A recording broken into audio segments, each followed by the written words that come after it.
boy, does it fuck with my freaking brain. What's up, everybody?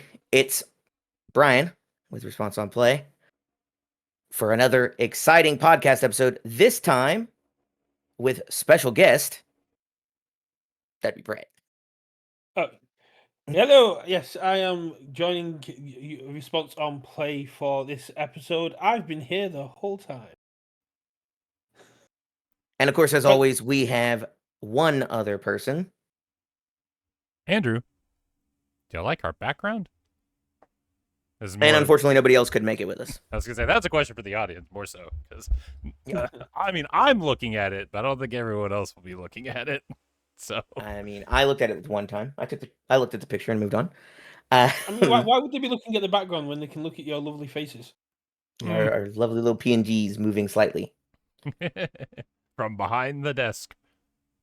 Speaking of PNGs, Brett, your PNG looks so cool, way better than ours. Agreed. So back when I played Keyforge, we did online events with my friend who used to stream, and we had an artist that would basically collaborated with us. And when it got to our 1 year UKVersus anniversary, I commissioned them to make me some art that was originally going to go on cards. Unfortunately, that kind of fell through, but yeah, I just turned my card art into a PNG for this. That's so cool. Also, hearing Keyforge sparks so much energy into me. I loved Keyforge.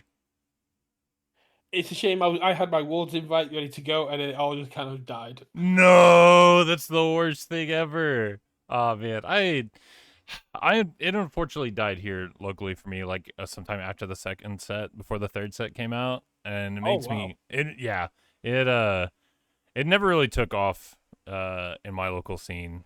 We had locals that popped off for like maybe 8 to 10 players, like quite rarely actually, but it never stuck around, which is very unfortunate because the game's very fun.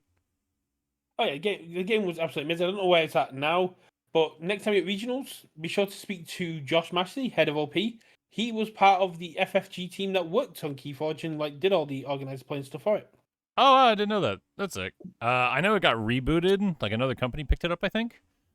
Yeah. But I don't know. That's as far as I know about it. Like I know another team picked it up, but I don't know what the progress is on it. If it's even out, and even if it's thriving or not. So I have no idea. It's definitely out and about. I saw it at UK Games Expo when I was looking around for there, and I know there are still some people that play it that I know back from those days. But we're not here to talk about other card games. We're here to talk about Universus.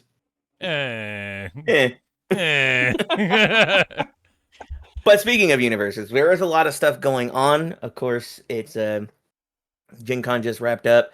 We've got all sorts of other things to talk about. The first thing I want to talk about is something I saw actually when I was at Louisville, which was the announcement for the Dimmock collaboration with the. Is it actually Dimmac? Is it?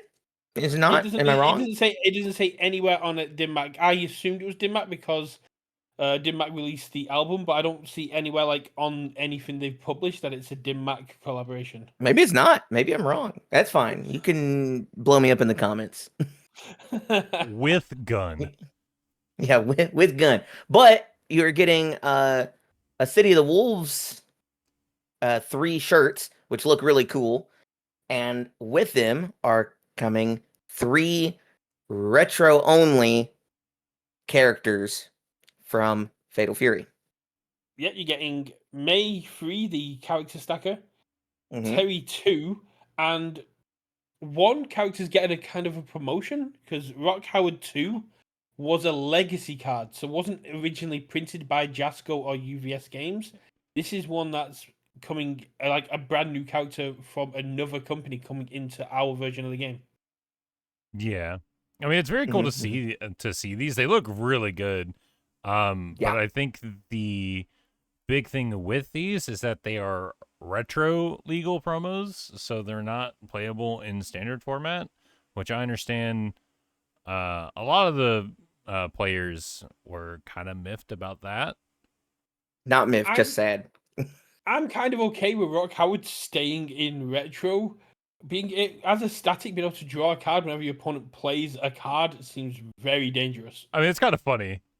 Like He's got 25 health. Just kill him. yeah, I was gonna say he's a 5-hander with an asterisk, but he does only have 25 health. So we did the maths in the Let's Talk UVS Discord about playing him in retro using 4 copies of luck and 4 copies of ready, get, set, go. And the maths came down to the fact that there is a 39% chance of you seeing 2 copies of either luck or ready, get, set, go going second as Rock Howard, which means if they play 4 foundations, the chance that you get to build 4 foundations from your hand. That's kind of funny, actually.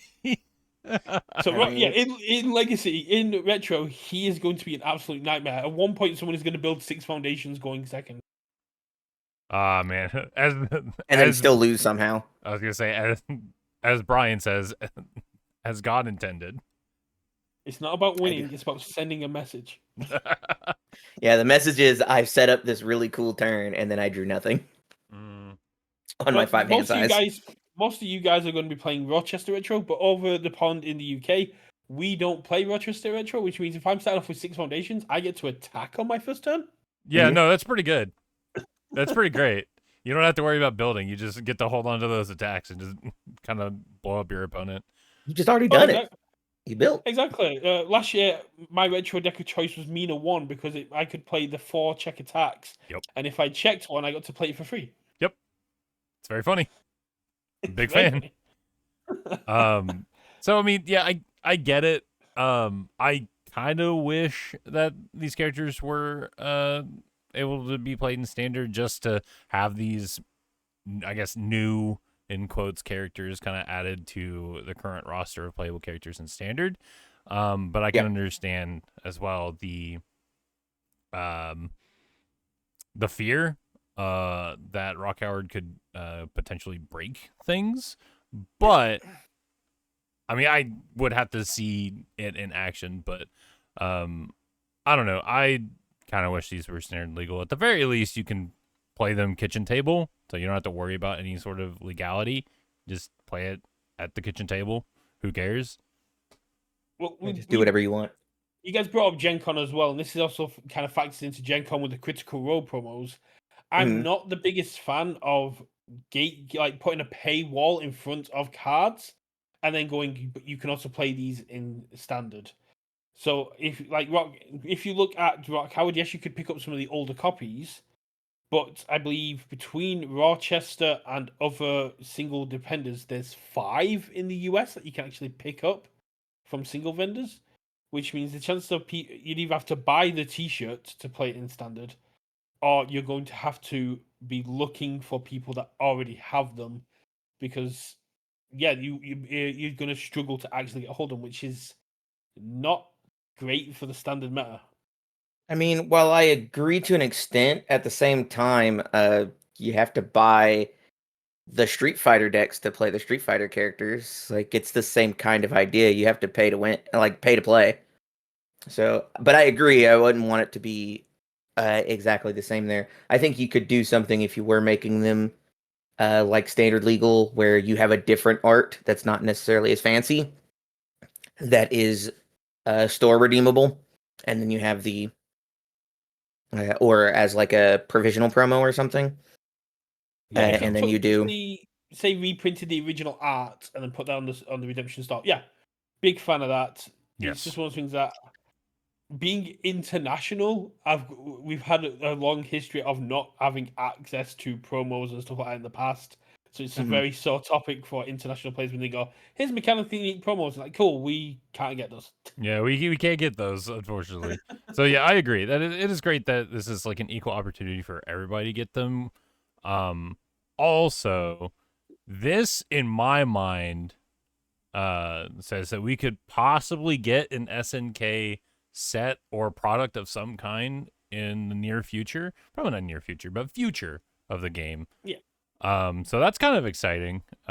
More fighting game properties for Universus would be cool to see. So I think this also just tells me, hey, they kind of have their foot in the door when it comes to SNK.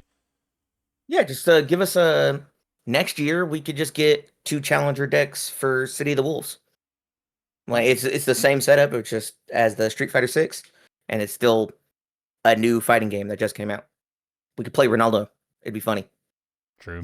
So these are the kinds of ones I'd love to see utilized in the blitz boxes, because we just had like the first information for Guilty Gear drop through distribution, Mhm. and the blitz boxes seem to be the perfect products to test the waters for stuff like this. Like SNK is a big property. There's lots of City of Wolves fans, Fatal Fury There we City go. of Wolves fans out there. Yeah. I'll get Mhm, there. mhm.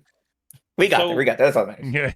Yeah. Doing like say even if it was just a retro reprint box, going here's all the SNK stuff from the past to top up people for retro, because SNK stuff is very hard to get hold of in retro alone, but very powerful in itself. So I think like a retro blitzbox, or even just a standard blitzbox, when testing the waters to see if it's a popular product, would be really cool. But yeah, I think it's great, like you guys said, that Universus is getting back to its roots, and it's going. Yeah, we've been the anime card game. Now we're going to get back to our roots and go show the fighting games what we can do with their properties. Yeah, and I know a lot of Mhm. people were a little, I guess no, hesitant is the right word, but I know a lot of people weren't a fan that the game hadn't seen a lot of fighting game love even after leaving MHA, like the MHA exclusive sets, Mhm. because we got, you know, Yu Yu Hakusho, we got another MHA set afterwards, and then we got 2 AOT sets. So I know some people were kind of disappointed that 2024 didn't have any fighting game sets, but you know, we got the Street Fighter 6 Challenger decks, and then we're getting Strive later this year, so that's pretty exciting. And I do hope that we continue with this trend of getting the fighting game IPs, maybe splashing them in with anime, of course, like going back and forth, because anime does sell quite a bit and does draw a lot of eyes to product. To the And game, yeah. yeah, and like card games are no different. Don't forget, we also got the tech and the starter decks with the Yeah, I was gonna bring that additional up Oh yes, too. we also got we got the Tekken starter decks And during the 4 24. promo characters. Yes, Yeah. so there was a bit more than I initially stated, but everyone wasn't really like was still hesitant, was still very worried about the future of fighting game IPs coming back to Universes, even with those the promo characters and the Clash decks, the Tekken Clash decks. But I mean, we'll just have to see going forward, right? And this, looking at this promotion for SNK, just tells me that it is possible that we'll get an SNK product of some kind. Yeah, I mean, everyone's kind of card games are becoming much more normalized. Everyone's trying to get their face on cards. I don't know your guys' age, but at like the beginning of the early 2000s, late 1990s, everyone had a card game, from X-Files to Buffy to Simpsons, and then it kind of died out, and the big like ones stuck around. And it feels like we're going to like a second great age of card games, but now the companies know what they're doing with it. I don't know if it was that great of an age, but I do remember a lot of card games. Yeah. I mean, we have a bit of that even now. Like a lot of card games are popping off on Kickstarter and just other card games trying to make the rounds. Like there, a lot of people are Mhm. just trying to get a piece of the TCG pie. No, it makes a lot of sense. It's good. I know some people are hesitant for it, but I do enjoy seeing universes take these kind of swings and put themselves out there, going, "Yeah, we'll give fighting games a chance, but you, the community, need to let us know this is what you want." Oh, agreed. 100% agreed. Mhm. And I think the community has been a pretty loud I say that and it like sounds kind of mean coming out of my mouth, but players have been pretty vocal. There we go. With wanting fighting game IPs to stick around in this fighting game card game, which that's kind of what drew me into the game in the first place. Was like, oh, fighting game card game. That sounds kind of interesting. I'm not like a massive fighting game player at all. I'm a very casual fighting game player. But I liked them enough and enough to where the idea of a fighting game card game, it drew my attention. There is one thing about the way they're doing this T-shirt card bundle I really like, and you guys brought up the Dim Mac collaboration we did a couple years ago already. But when Mhm. you did the Dim Mac one, it felt like you were buying a T-shirt and getting a card. Because this is going to be on the UVS store, because the card is like the focal point. Here, it feels like I'm buying the card and getting the T-shirt thrown in. Yeah, it's like reversed. Yeah. Yeah, which Well, I kind of like. I also like that you're actually basically getting to choose which card you want. That was a big thing for the dim mocks. You got one at random. Mm. You didn't necessarily get. Oh, I didn't know that. Yeah, because Yeah. James bought the one because he wanted the. I don't remember which character. It was All Might, Bakugo, and Midoriya. Is that Yeah, right? I'm pretty Midoriya. sure. Yeah. Yeah, and he wanted the Bakugo, and I think he ended up with the All Might, but he bought the Bakugo shirt Yeah, that's fair. because that's not Yeah. how because they sent him at random. Yeah, Mhm. there's some players a couple of hours away from me, and each one of them bought a T-shirt because they wanted to get a hold of the Midoriya to give to the Midoriya player. Hmm. So it sounds very familiar with us. It's like, hey, Jake really likes playing Deku. We should get him anything Deku related. Yeah, right. So just hearing that story, I'm like, oh man, the parallels. As a person that made their name in this game playing Dabby, I feel that I have so much Dabby stuff people are giving me. No way, you don't say. I have Look, a lot of Ochako stuff. I was gonna say, just looking at your PNG, it's like, man, the Dobby guy, no way. That Dobby guy? I do like the giant Dabby card from Nationals 2023. Nice, Hell nice, yeah, nice. those are so cool. Well, Just- I wanted to see more of them.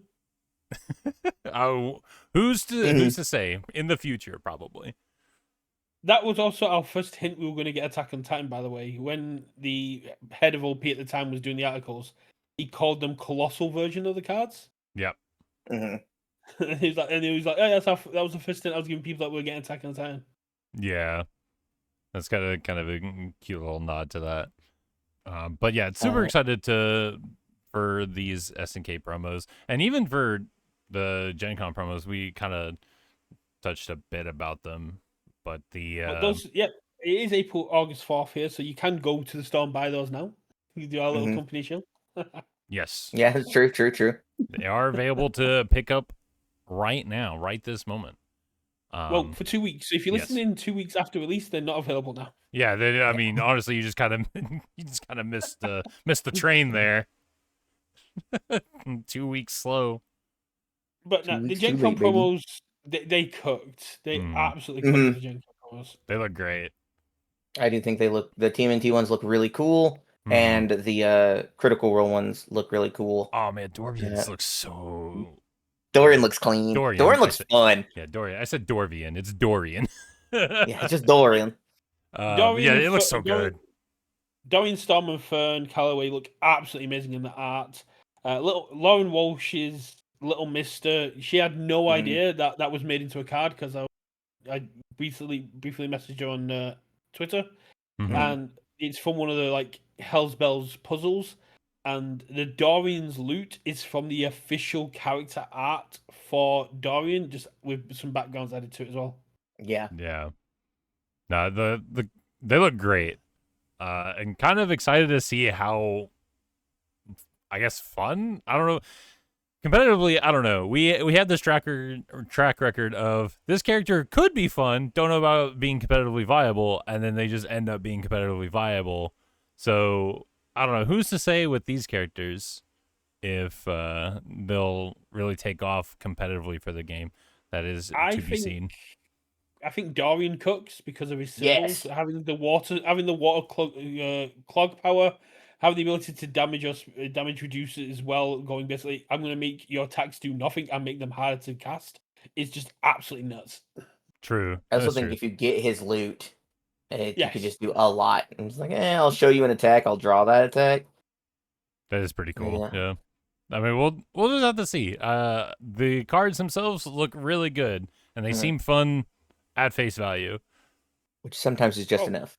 Exactly. Yeah, 100%. I mean, the Critical Role fans are going absolutely nuts, and it's been soft confirmed on Discord that they're being told the characters aren't legal yet, and there'll be announcements going out for that. So that that to me it feels like it's a sword might ball might situation where they're not going to be legal until the actual characters come out, which hints that we're going to see either a Exandria Unlimited or Bell's Hells set in the future.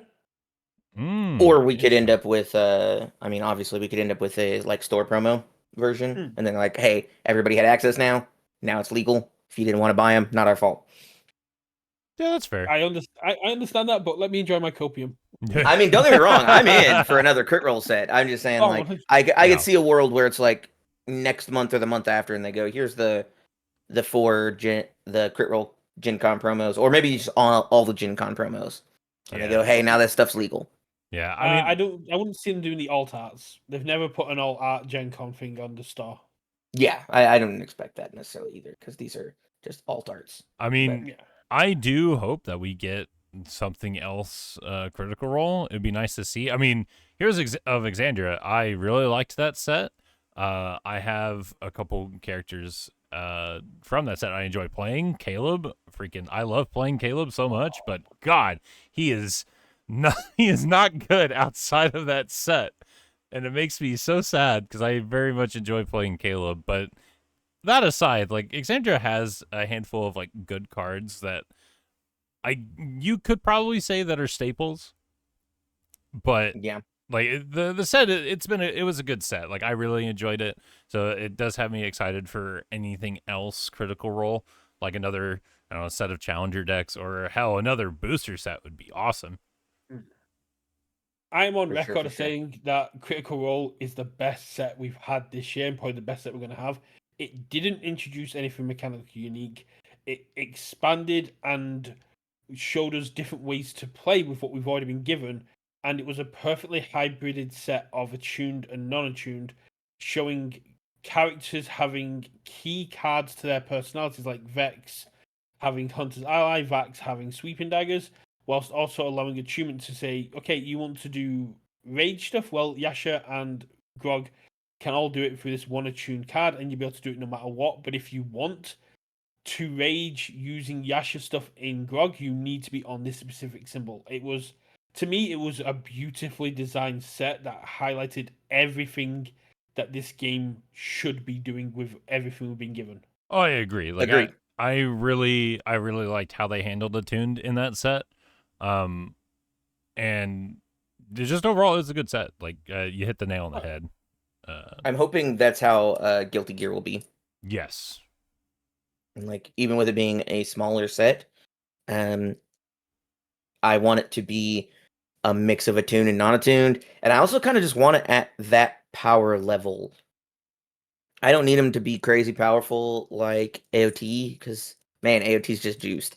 Yeah, AOT every time it feels like AOT stuff is just crazy. Yeah, it's very juiced. But I want Guilty Gear to be good. That's the one thing. That's the only reason I wouldn't say Critical Role is for sure the best one this year. It's because I haven't seen Guilty Gear yet, and so like it's possible it's just as good or better. It probably won't be. It'll probably be close to as good. Ideally, that's my copium, is that it'll be basically as good. Yeah, like I'm excited for Guilty Gear. It's definitely the IP I was most excited for 2025. I mean, I care about Turtles a decent bit, but I saw Guilty Gear and I did actually lose my mind when I was like, "Yo, Guilty Gear, let's go!" I was excited. I know very little about Guilty Gear. I've watched the first episode in the anime. I think Johnny's pretty cool, but that's all I know. Johnny is cool. Johnny is very cool. You can't get much cooler than the guy who is better than the god of failure. From the anime, I kind of gathered gear are kind of treated as tools or weapons and not really seen as people. But yet the prince was going to be marrying one, trying to solidify them, and my head was going, "Oh, it's Pokemon, the first movie." Yeah, I mean, fighting's bad. Fighting bad. Mewtwo told me this like 20 years ago. It's fine. It's And then Gundam tried to teach us that. Tried to teach our parents that. multiple times, actually. It's a recurring message for our anime of stop hitting each other. Stop hitting. But each also other. watch us hit each other. It'll be awesome. Look, what I'm about to do, don't recreate at home, and then just freaking haymakers the other character. But I think that's kind of cool. It's something that I've always thought about if we got things like Solito or stuff like that, having attacks or having like stuff that can turn into assets. So like if you had a gear that can, as a person, that can turn into a weapon, if you had something that turned into an asset, that'd be really cool. I mean, I think that it is possible for that to happen, considering we have shift. You know, when we have now that we have the transforming shift characters. mechanic. Yeah, I think it is not really out of the ballpark. Like I actually think it's pretty within the realm of universes to have something like that. Yeah, I mean, we've already got the shift turning into backups and turning into foundations. What's the difference between that and turning it into an asset afterwards? Exactly. How do you feel about having to go to the Guilty Gear pre-release to complete the Pearlescent set? I was gonna anyway, so I mean, I guess it's not a big deal. At worst, I guess I could just flex my money muscle and try and get a hold of them that way. But I don't like to do that when I can just go. But I'm also sometimes lazy, and I'll just go. It's just money, man. I'll just get them. It's just money, spoken like a true whale. Yeah, yeah, for sure. Sometimes I feel like that. And that's a nice little segue into the fact we have TMNT pre-releases coming up this week. Yeah, speaking of pre-releases, that's next. I mean, basically this Friday on. Man, Brett, you're really nailing these segues. He's got it. He's the one hosting us. Exactly. I don't usually do pre-releases because in my area there aren't any on there. I haven't done a pre-release since AOT 1, and that's because the store that did that one has shut down. So it's kind of weird. But for this one, I've booked a hotel and I am traveling 4 hours to go to one, and then I'm staying in the hotel and going to another one in the city after that, and then traveling 4 hours back. I am not booking a hotel, but I typically have only been going to one pre-release, and I'm going to be going to 2 for this one. I've got one on Friday, and then I've got one on the following Monday. Yeah, I mean, we just kind of have, for my local scene, for the rest of us on RRP, we just have one pre-release that's like in our town. We'll probably have to travel a couple hours for another one if we want to do that. Not entirely sure if we will. I just know that we have the one that we plan on going to. Well, someone told me that Patriot Games is doing a pizza party for there, so I booked to go to that, and then I found out Card Goblin, who do all the singles, and I haven't really seen this yet because I've not been going to the UK events, were having their pre-release the day before, so I was like, I'll just leave a few hours early and do both. Hell Fair. Yeah. Oh, man. Pizza party pre-release. What a good idea. I guess I'm gonna have to like pick up pizza. Yeah, like honestly, I got to talk with the rest of the team about that too. Like we got to get pizza. Like we might have to get pizza, man. I saw a great TikTok that was someone putting like a load of McDonald's food on one side, all the calories of it, and then put a load of Magic the Gathering product next to it and said 0 calories. I'm like, I'm gonna have to do it with TMNT now. Yeah. Just a pizza there, and like, oh, but the box has no calories. That's pretty good. That's pretty good. No, I'm pretty excited for the Turtles pre-release. Just excited for the set in general because I'm really curious of how much it will shake things up, shake up the meta, and also I just want to play Donatello, man. I just want Donatello in my hands right now. For shaking up, I think it's gonna be more than I think, but less than I want. Yeah, probably. But with the pre-release of Turtles, they are really trying to push a boss battle, another alternative pre-release um, event, I guess. Another way to have the pre-release is just to have it be a boss battle, like a PvE style pre-release event. And you play against Mega Mutant. I mean, yeah, Mega Yeah, Mutant was the big bad of Mutant Mayhem. It makes sense for it to be the big bad of the pre-release.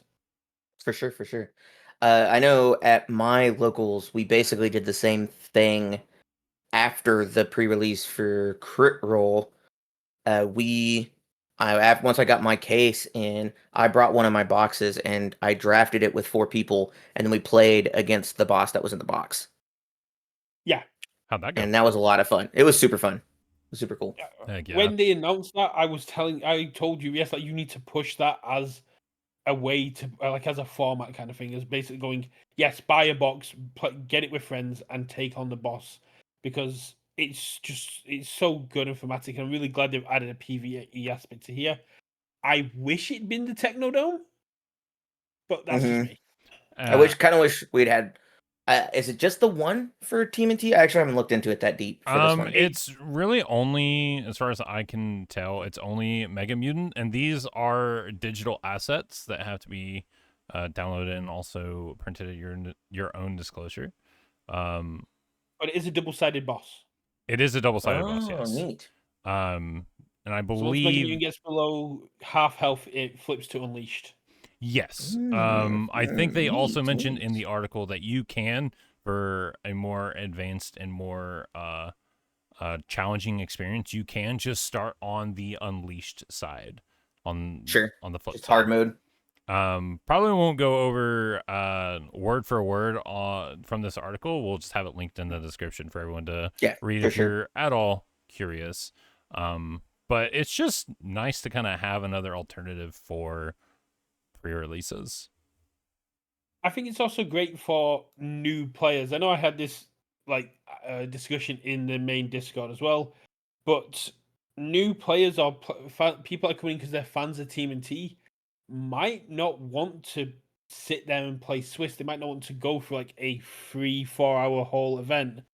But if they can have the option of just going, okay, me and my buddies, we're gonna buy 6 packs, we're gonna build a sealed deck 'cause we've done the demo, and we're gonna play against this non-person there, so they can just experience the game without having that pressure of sitting across from someone, and have that collaborative kind of fun interaction with friends or people they may just be meeting that one day, working together, learning the game against a boss, and then getting that thrill of defeating the boss, because they're not the hardest to beat, is Yeah, going no, to be very good for new players.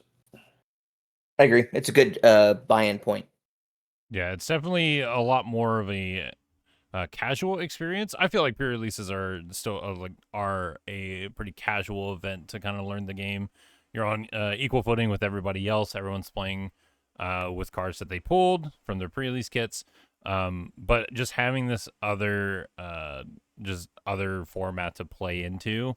I mean, it's never a bad thing to have more accessibility for new players. I could sell this much more to the TMNT community, like on the Reddits and the Facebook groups I'm in, than a pre-release kind of Swiss. If you buy a box, download this, you can read through the learn how to play, sit there with your friends, take on Mega Mutant using the boys, and you can have fun on your kitchen table. That is a much bigger sell than someone who may be anxious going to a new store and getting involved with a new community right away. Yeah, For absolutely. sure. Agreed. The PVE article as well has rules on setup and everything. So if you wanted to do this, you can just go to this article. Again, will be linked in the description. It'll have the general rules for it, the setup, and how everything will work. So you're all set to go and covered there, as well as a link to download all the assets. And they have updated the rules to kill the Karasuno fighting method, farming method. Oh yeah. What did they do to update it? Because I remember the method, but I don't know what they did to change it. So Karasu was basically only running 3 foundations and then 57 attacks. So under the old rules, you'd reveal cards off the top of your deck till you found your 3 foundations. and then you drop your hand, and they just essentially blow up their entire board, giving the attacks ridiculous amounts of damage and one-shotting the boss. Now, instead of revealing until you hit foundations, you just reveal the top 10 cards of your deck, and you may build up to 3 foundations that you reveal. Whew, yeah. So if you don't reveal any foundations, you just don't build. Yep. Okay. I was wondering That about sounds- that. That sounds rough. Yeah, I mean, it it's does. unlikely in a normal deck, but Yeah. I mean, I would love to see it be like, you may build up to 3 cards that could be built. So if you have, say, assets or backups and stuff like that, because Mhm. you know some strategies do revolve around that. A mimic could use a asset just as well as a foundation. Yeah. true. It's true. I don't know. I'm just excited Just for this excited. set. Yeah, just excited. I'm just excited. I'm just Just so excited. excited. What character are you hoping to play at pre-release? Donatello. Raphael or April or Superfly, I think would be the ones that I think would be fun. Yeah, like Donatello obviously is like priority number 1 for me. But if I had to pick a character that is not Donatello, I mean April is pretty, I would say, high on that list. You're not playing April. She mills people. I mean, true, but it's not necessarily her whole game plan. It's just a side effect of what she wants to do. It's kind of like the Which is snipe what I argument. want to do. Yeah, it's just the snipe argument. It's like, yeah, snipe mills, but he's just trying to burn his opponent. It's not exactly how he wins the game. Until that's the one that kills him. Outside of pre-release, I'm excited for Bishop because Bishop's one Sure. good asset away from getting banned, similar to Cassandra, who did the exact same thing but didn't give speed. Yeah, I think a lot of people were looking at Bishop. Sure, yeah. I think Metalhead could be funny. In the pre-release, in the pre-release, I'm looking at Splinter because being able to go your big attack. Which is cool. Your big attack becomes a 1/1. To me, is just hilarious. Yeah, it is very funny actually. Like I like that quite a bit. And then there's also Michelangelo. Like Mikey is very cool. I like. I don't get why he's a brawler. It annoys me. He needed a keyword. Entertainer. Entertainer's right there. Let's slow down. Let's slow down. I'm honestly a little surprised that they all didn't have like brawler because they're all straight up just they're ninjas. It is like it is very interesting. Yeah, they're like they don't have they all share mutant, of course. Obviously. But yeah, it's kind of interesting that they all don't have brawler or some other. Right, would you like me to really annoy you? Sure. So you can't pick up all of the weapons using gifts from Splinter.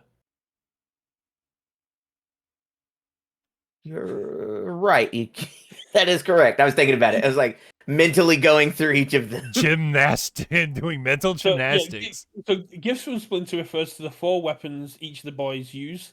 And it says you can add a printed 1 or less weapon asset to your hand. However, Leo's katana and Donnie's bow are not weapons. Yeah, I was about to say, I know for a fact that Donatello's bow staff is not a weapon. Yeah, so... Which is kind of weird. Canonically, bows, not weapons. Canonically, katana's not weapons. Yeah, katana never been a weapon. Never been a weapon at all. I mean, I like the fact that Donatello has the inventor keyword, just because he can use some of the like a couple cards from Exandria, like Cabal's Ruin is like the big one. Is he can cheat in Cabal's Ruin and then just has free minus speed. It's pretty great. Doesn't get no mercy Percy. It's true. He does also get that. He doesn't get it. He hasn't got symbols. Oh no, you're right. He has the keyword but doesn't have the symbols. Yeah, I've literally got a video I've just finished editing where I talk about the fact we've got all these new keywords coming in and they don't match any of the keyword symbols that were in Critical Rune. It's a Critical Role, and it's annoying me. Yeah. But I also kind of noticed that as well. It's like, yeah, there's some things to use, but there's not a whole lot. Like I said, Cabal's Ruin, it's like the big thing. And yeah, the Donatello doesn't share symbols with Percy, so he can't use No Mercy Percy. Which is I'm just fine. gonna People quickly don't want to use 2-checks because people are scared of 2-checks. But I'm just going to quickly do my brief TED talk on why Michelangelo needs the entertaining keyword.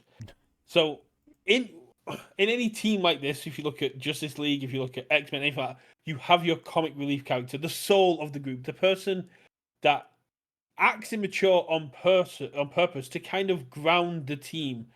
And that's what Michelangelo does. He acts up, he plays a role to remind them that they are still kids, that they still shouldn't be under this responsibility. He entertains them to keep them with their soul because they go through so much trauma, they go through so much that as teenagers, because they are still kids, they should be a lot more like mentally ill than they are. And that's why I think Donatello, that's why Michelangelo needs the entertaining keyword, because he is the soul of TMNT. Sure. I mean, that's a fair argument. I personally just don't know. I mean, I don't really have a stake in this. I don't know why I'm trying to like drum up an argument. I really don't have a stake in this. Like, I'm fine with that. I think they all should have had Brawler though, as well. yeah. I just had Ninja as a keyword trait. Or Ninja would have been fine. Or pizza. But Yeah, they're all pizza cards. Yeah. If That'd been quite funny. thumbs up can be a pizza, then the boys can be a pizza. Yeah, why not? Exactly. But pizza party, not a pizza. Which is no, it's a party, not a pizza. Oh, did it get the party keyword? No, unfortunately, that's not a keyword yet. Oh man. But yeah, from all of the kind of circling back to the character discussion of like who we're wanting to play from the pre-release. Obviously, like I said, I want to play Donatello. He is priority number 1. Metalhead would be kind of funny. If only I could bring in the retro starter deck character, I would just bring it in and just see how far I could get. But that's not how that works. That's not how pre-releases work. For me, I think the Four-Hander and Metalhead are the ones I'm going to be gravitating towards because, to put it bluntly, there isn't a character in there that scares me enough that 37 and 40 health can't live through. Can't figure it out. Yeah. Yeah. There isn't a combo or a kind of attack devastating enough that I know 37 and 40 aren't safe numbers to go at. Yeah. I agree. It's also kind of interesting. Just looking at the characters, character rarities are back. And And I'm not in love with, but which is very interesting to bring it back in Turtles of all things. I'm not really sure. Like, I just don't get it. Like, why we needed to have character rarities back? Because we're trying to bring back drafting. Probably, I don't actually know. Yeah, I'd be fine with that because I enjoyed draft. But they're back, but in a diluted way. They're all either rares or commons. We haven't got the uncommons, the ultra rares, the secret rare anymore. I think it's more just to do with pull rates for them. I honestly don't think it matters that much. I mean, if you look at the Street Fighter challenges we just got, there wasn't a single common among the attacks. All the commons were in the foundations. Yeah. Sure. Because it doesn't matter to those where the rarities are. The pull rates are kind of the same. Yeah, I mean, for there, it's just kind of. I think it just matters less for those kinds of products, but I don't know. Like, I don't think the characters really need rarities, and if you're worried about the pull rates, I think the rarities can just be for characters can just be saved for like XRs or chromes. You know, like I don't think a regular character needs to be like a rare or UR or something like that. I will say outside of in standard, yes, you're correct. So everyone's going to get hold of them. But looking at it from like a draft or a seal perspective, limiting the sealed bombs, like the characters, like you were saying, Metalhead and the Four-Hander and the ones that are going to be the beasts in sealed, limiting those guys to say rare, although Metalhead is a common, is probably better because it means that not everyone is going to have the ability to play them, and it's going to force people to explore more characters and find different ways to play. Yeah, that's fair. Sure. I mean, yeah, from a sealed like perspective, like it's probably fine. My mindset is always in like constructed play because the only time I play sealed is most of the time pre-release. Very seldom do I play like just sealed. So I'm always playing constructed. So that's just where my mindset is at. But speaking of constructed, kind of want to like veer it a little bit. Looking at the four-hander turtles, Mhm. this character is such a funny character to play in one check decks. Yeah, But actually, you that's just, for I mean, you just kind of lose on your opponent's turn. No, did it get eroded because it's just a static.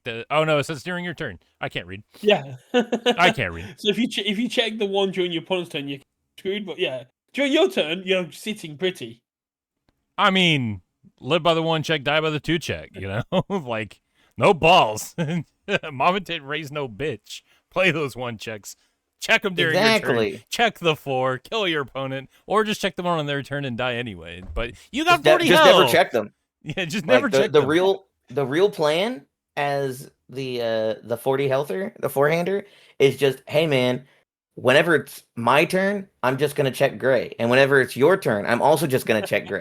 I don't Exactly. actually have an ability. No, it's great because even if you check the one on their turn, you have 40 health. What's the problem? Other than the fact Yeah. that with the AOT sets, they introduce massive dunk attacks. Not even that. Yes. Just like Godzilla alone just goes, "Ah, you got 40 health. That's 4." 4. Got it. 40 health? I think I can chew through that in 2 attacks. Especially when you've got like all the discard cards we've now got from Girl Power, AOT, Mhm. Critical Role. I've just gone, yeah. Void says you don't get a hand. It's like, cool. I have 4 cards to begin with. And I had to play some. Yeah, I have to play at least one of them, and I've not got a guaranteed draw on face. This is a Goro situation where I just get to fill my hand with whatever I want. Yeah. Yeah. No, that's fair. I also just looked over the fact that it says during your turn for the static on the four-hander. Still think that anyone should just do it anyway, because screw it. Yeah. Why not? It'll be funny for your rival, because they laugh at you because you checked a 1 on defense, but... So I've been speaking to Mike Hyde about this. There's his weekly shout out that he gets from me all the time.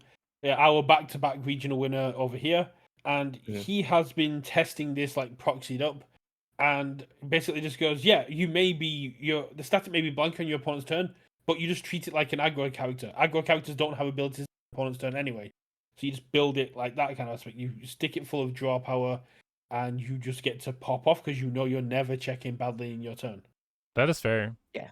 Like, I It's can see tribal 4. that. Yeah, Like, pretty you're much. tribal 4 checks. Yeah, it's tribal 4 checks, but I mean, you can still play the 4 checks, but you also could just don't really have to worry about only playing the 4 checks because you turn the 1s and 2s into 4 checks, the 1, 2, 3s into 4 checks. So The warp gate portal kind of strategy is going to be absolutely insane with this.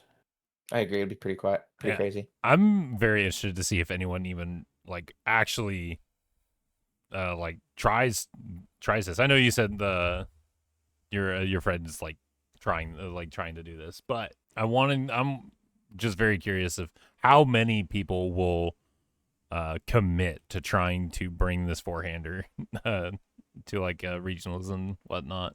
Given that every other four-hander that's ever been printed has been banned, I imagine there's a few people that want to get this banned just to keep the streak going.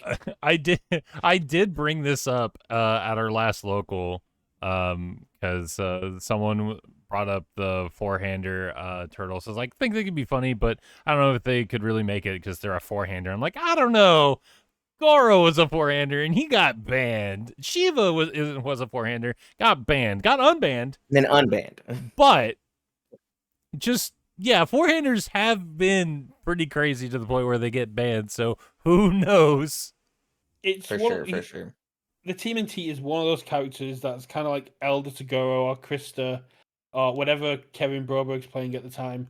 That it needs that I see how this works now moment. You need Kevin Broberg or Tim Keefe or Andrew Porat or Mike Hardiman to sit down and play 200 games with this character and go, I've now know how this character works, and now you know how it handles each of these kind of situations, and then we'll go into a regionals and we'll just go undefeated because they know how this character is meant to interact with every single matchup. Yeah, I And do want. everybody else is like, I have no idea how I'm supposed to fight this guy. Yeah, I do want to shout out those players that you mentioned, especially Kevin Broberg, who Super nice guy. nice guy, but also has played these characters that I feel like no one was looking out for, and it just sneaks his way in with it because people are like, "Oh, yeah, I didn't think the character could do that. That's crazy." And then you have, like for example, he had, I believe it was Atlanta last year. I believe he played Erwin Smith, and won that event. And I remember James and I actually sitting down and like thinking, like looking at the characters, like we think this character can get there, but not really sure. It ended up winning Atlanta, and we both just sat there like, huh, it's crazy we were on to something. And then what was it for Worlds? I think it was this Worlds. Kevin Broberg brought Hanj 2. And I'm pretty sure he won Worlds with Hanj 2, yes? Yes. Yeah. He won Worlds. I don't know if it was Hanj 2. I wasn't paying that much attention. Yeah. But, he definitely... That sounds right. But Hanj 2 was an absolute beast to begin with. They were causing trouble well before Worlds. Yeah. I mean, I probably wasn't paying too close attention to Hanj 2 before Worlds because I was paying attention to like all the other like Worlds monsters at the time. Attention to just other characters like Gabriel Bertolt too, and Krista was also like kind of shocked me seeing that she won Nats. It's just crazy. Go ahead. I was gonna say, but the same thing kind of applies to what happened over here. So Kevin Broberg wins Atlanta with Erwin, showing off this crazy casino package, and then basically gets in a conversation with the other old head players. And then we had Sheffield in the UK, where our finals was Bakugo 4 versus Bakugo 4 running the casino package. Yeah, it's kind of crazy. And it was basically taking what Broberg was doing, advancing it whilst preparing for mirror matches because they knew once that was out of the bag, other people were going to be doing it. Yeah. I mean, it's just super crazy that just what you can pull out with a character in this game. Like, because again, I wasn't expecting to see these characters go as far as they did, but because we have players in the community that can see into the matrix and can just see the lines that other people can't, it's pretty crazy. It's amazing. 100%. I mean, the first Worlds we had under the new banner was won by Kevin Broberg playing a Midnight deck at the height of Ojiro 2 and Tokiyami here. Tokiyami. So he kind of dominated there. And that was at the time when I was still playing Dabby 1. And the day one of Worlds there, I went 4-1 with Dabby 1 in that room. That's crazy. No, that's awesome. Like, it's great. And it is that I see time and time again that really drives me to just play what I think is fun and can be good in the meta. It's just unfortunate that I do not have the piloting skills to ever really reach that point. But that it just keeps me going. And it's great. It's just great to see. There's one thing Sam Tate told me when I was just starting out in this game, when I was on my Dabby kind of rant. It was a case of he's more scared of a player who games in a rogue deck than a player who's just picked up a meta deck. Yeah, I remember hearing that as well. It's like just more afraid of the pet deck player than the meta player. Yeah, especially if they put the time into it, because I think back at that time I played Dabby from July all the way through till Worlds in February, so I had a cool 1,000 games under me from there. And I'm still the only player ever to top an event with him. Hell yeah. That sounds correct. Yeah. I mean, it's great just making any attack you want. Granted, it's a once per game, but making any attack you want, 8 damage and throw. It's fantastic. it's one thing that just seeing the outlines. Like in 2023, I was the only person playing Midnight Void into a Razorhead Void, and I was like, yeah, but I get to turn repeated 100% smash into a 9-speed move turn 2. Why would I not be doing that? Yeah, And then exactly. I hit you. And repeated $100 smash. Let's go. Yeah, I Yeah. was very lucky I got a hold of those, and that's still my best like run at an event. But it's one of those things that you say you haven't got the piloting skills for it. All it takes is that one moment where you see something that everyone else has kind of missed or other people aren't looking at, because you've just been playing the game. You've got the kind of interactions down, and you'll get there because knowing how to play the game is great. Knowing how cards interact, knowing how players are going to see the cards, and then having a good dash of luck are all you kind of need to get to the top cuts. You could be the worst player in the world, but if you understand how your cards interact with other people's cards, then you're not the worst player in the world. And if you have a bit of luck on your side, you can top. Nah, Yeah, for sure. I agree. It's also just like it's been a kind of a meme of the team for the last like couple months. That Always. no, I was going to say that I'm just known as the mainless king because I just can't find a character to actually stick with. I don't really have a main in this game because everyone else has had their character that they just love to play, that they're always they always have them in their back pocket. And last time I mean I had Kamui 1 as like my main character, but I settled on him like pretty much close to the end of like the MHA block, like when set 1 was going to rotate. And so I was like, oh well, at least I had fun. It was a good run, I guess. It was fun. And just ever since then, I've had characters that I really enjoy playing, and I want to try to get the most out of them. And the closest I got to that was Overhaul. But every time I think I can try to squeak Overhaul in, there's just something that like kind of pokes its head out, and it's like, okay, well, I'm too scared of that. I'm not gonna try that. But with It just go ahead. it just means you haven't met your Universus soulmate yet. I guess not. I guess There's more- not. There's so many more products coming. There's so much for you to play the field with. You don't need to settle down yet. Just because all your friends have settled down, you need to yet. Yes, that is true. It is true, but I am hoping with the turtle set, I am hoping to have Donatello be that character, because I mean, I like Donatello. He's my boy. He's my turtle. Always has been, and I would just like for him to be like my sort of pet deck, my main deck, or I just end up being the mainless king forever. But that is to be seen. I mean, Donatello's an absolute beast, especially if you can chuck some Mechazoids and some of the foundations that count as assets. You're just going to get to absolutely have some fun. Yeah, I got a list that I already have brewed up, and test draws and test turns with it, and it feels okay. I need to get proper tests with it though to really iron out the kinks and everything. But I got a list I'm working on. It, in theory, as most of my decks do, in theory, seems pretty good. But we'll just have to see once I play with it more. I mean, yeah, a 723 is going to. I mean, that's 2 hand size more and 2 less health than Rock Howard. That's a pure profit. I'm not drawing every time they play a card, but man, I am seeing 2 more cards Every turn. every turn. The synergy with the bow staff is just absolutely insane because you just go, yeah, break a 2, build it down, commit, pick it back up, break a 2, just stop hitting me.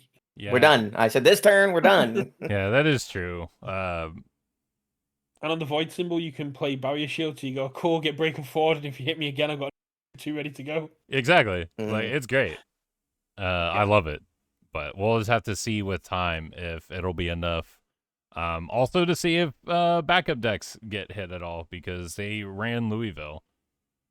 Yeah, that'll be, I guess, tomorrow. It'll be right after this. Yeah. The tomorrow. Tuesday Tomorrow. The 5th. Yeah, Tuesday the 5th. Yep. Yeah, Tuesday the 5th. I think Well, I guess something actually might. it might be. I guess it could be Wednesday because of Gen Con. Mm, Maybe. No, they'll probably have it ready to go, kind of thing. Or they may, maybe with how many people are traveling, but we'll just have Yeah, to like see. that'd be the only surprise is it could be Wednesday, but I Yeah. mean, with the new combination play, I expect something to get hit just because being able to go pseudo infinite with uh, exterminate mutants is kind of nasty. Because are you guys aware of this combo?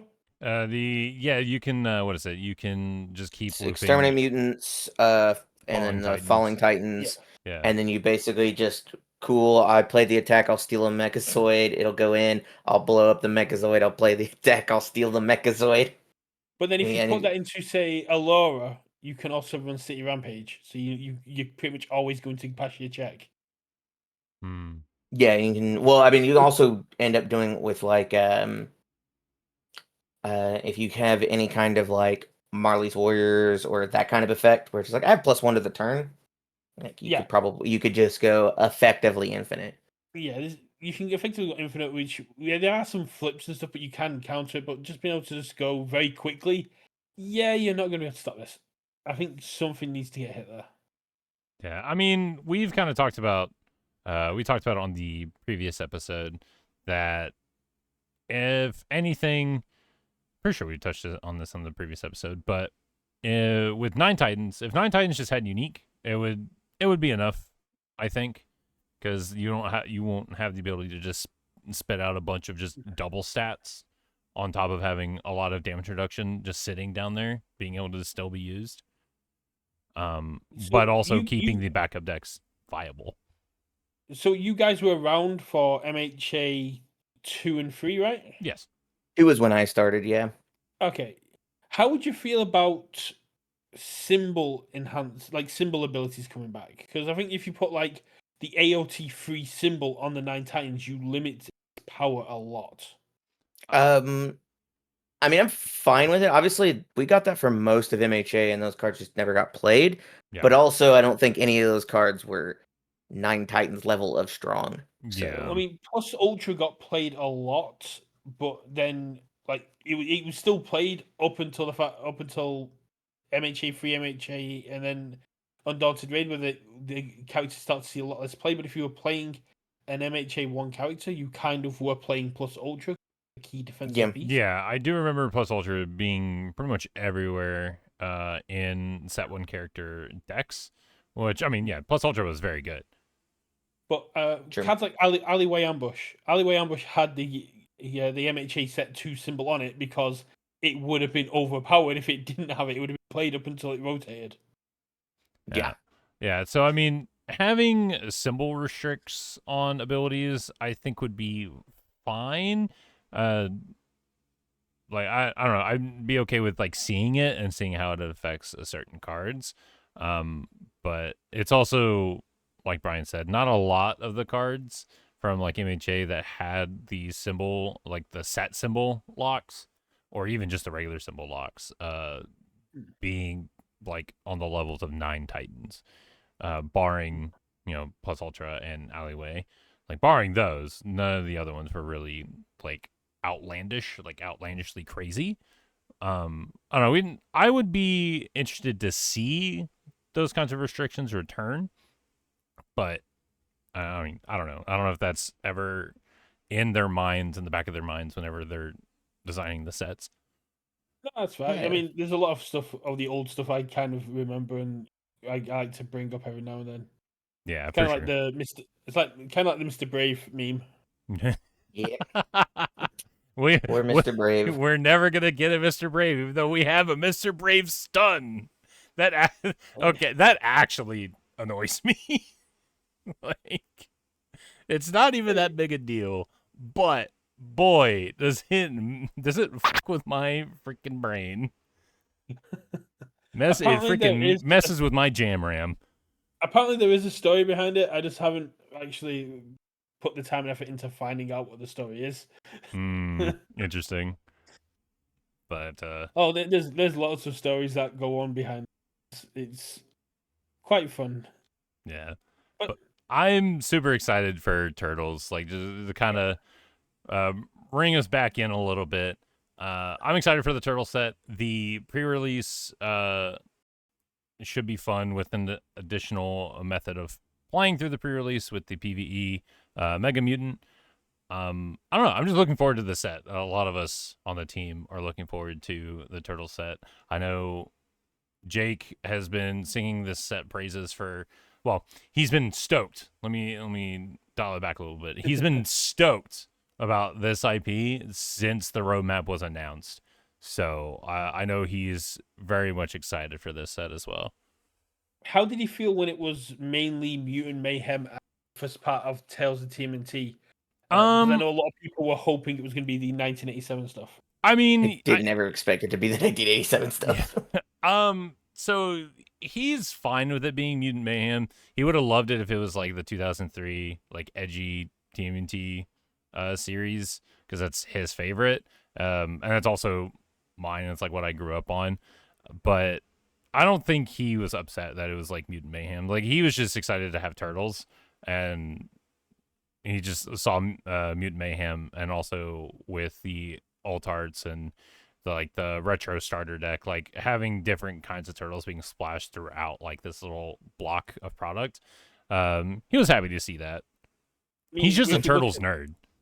Yeah, I do like the fact we've now got confirmation that are alt arts for every character, because we kind of have been focused on the 4 boys and 1 card for alt arts. Yeah, I'm glad that all the characters and everybody's gonna have like alt arts.